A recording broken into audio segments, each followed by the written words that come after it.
بسم اللہ الرحمن الرحیم۔ السلام علیکم۔ مشہور ہے کہ حضرت ابراہیم علیہ السلام مہمان نوازی کی روایت کو شروع کرنے والے پہلے شخص تھے۔ آپ علیہ السلام بے حد مہمان نواز تھے اور اللہ تعالیٰ کو آپ کی یہ ادا بہت پسند تھی۔ روایت میں ہے کہ آپ تب تک کھانا تناول نہ کرتے جب تک کسی مہمان کو اپنے ساتھ کھانے میں شریک نہ کر لیتے۔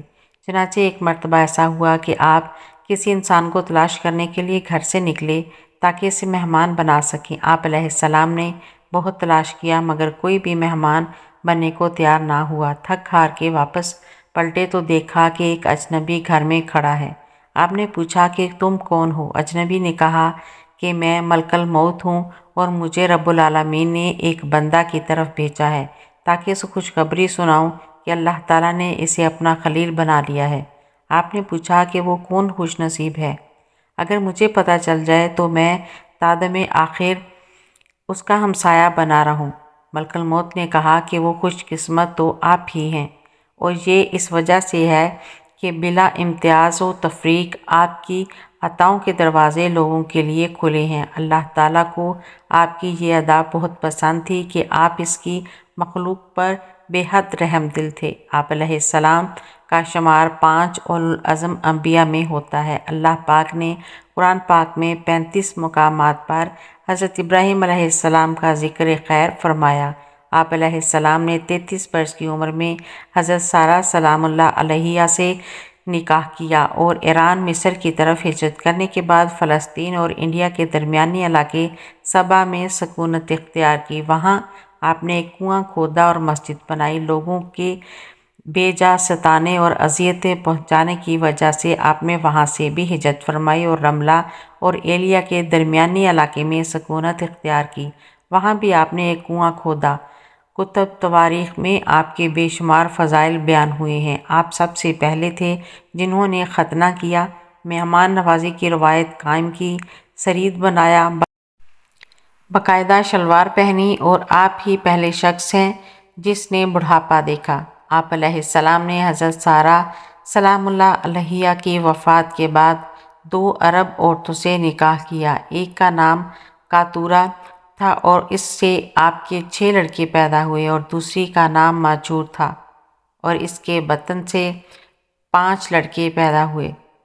تاریخ طبری میں مصنف امام ابن جریر طبری رحمۃ اللہ علیہ لکھتے ہیں کہ اللہ تعالیٰ نے جب حضرت ابراہیم علیہ السلام کی روح نکالنے کا ارادہ فرمایا تو ایک بوڑھے آدمی کی شکل میں موت کے فرشتے کو بھیجا۔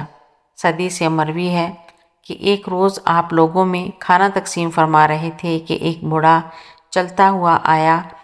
وہ بوڑھا اس قدر ضعیف تھا کہ اس کے لیے چلنا مشکل تھا۔ آپ علیہ السلام کی نظر اس پر پڑی تو عذرۂ ہمدردی اس کی طرف گدھا بھیجا تاکہ وہ اس پر سوار ہو کر آ جائیں۔ بوڑھا آپ کے پاس پہنچا تو آپ نے اس کے سامنے کھانا پیش کیا، مگر یہاں ایک عجیب واقعہ رونما ہوا۔ وہ بوڑھا آدمی جب لقمہ منہ میں ڈالنے کے لیے ہاتھ اٹھاتا تو باعث ضعف ہاتھ چوک جاتا اور لقمہ منہ کی بجائے کبھی ناک پر لگتا اور کبھی کان پر، حتیٰ کہ اگر وہ بامشکل ایک لقمہ منہ میں ڈالنے میں کامیاب ہو جاتا تو وہ شرمگاہ کے راستے باہر نکل آتا۔ اس بوڑھے کی بے بسی پر حضرت ابراہیم علیہ السلام کو بے حد ترس آیا۔ آخر آپ نے اس بوڑھے سے یہ پوچھا، اے شخص، یہ تم کیا کر رہے ہو؟ اس نے جواب دیا کہ میرا ہاتھوں پر اختیار نہیں رہا، بھوک مٹانے کو کھاتا ہوں مگر پیٹ میں کچھ رکتا نہیں ہے، بہت تکلیف میں ہوں۔ آپ نے پھر پوچھا کہ تمہاری عمر کیا ہے؟ اس نے عمر بتائی تو آپ علیہ السلام نے فرمایا کہ تم مجھ سے صرف 2 سال بڑے ہو۔ اگر تمہارا یہ حال ہے تو 2 سال بعد میں بھی اس حال کو پہنچ جاؤں گا۔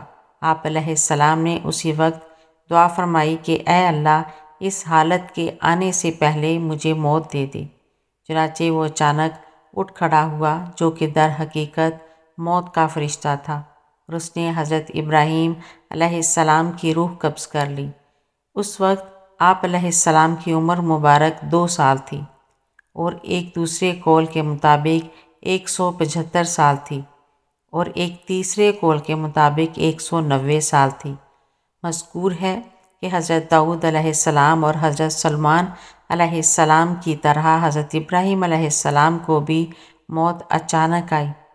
آپ کو جبرون حیشی بستی میں اس جگہ دفن کیا گیا جہاں حضرت سارہ سلام اللہ علیہا دفن تھیں۔ آپ نے دفن کے لیے زمین کو اپنے ہاتھوں سے 400 درہم میں خریدا تھا۔ آپ کے کفن و دفن کا انتظام حضرت اسحاق علیہ السلام نے کیا تھا۔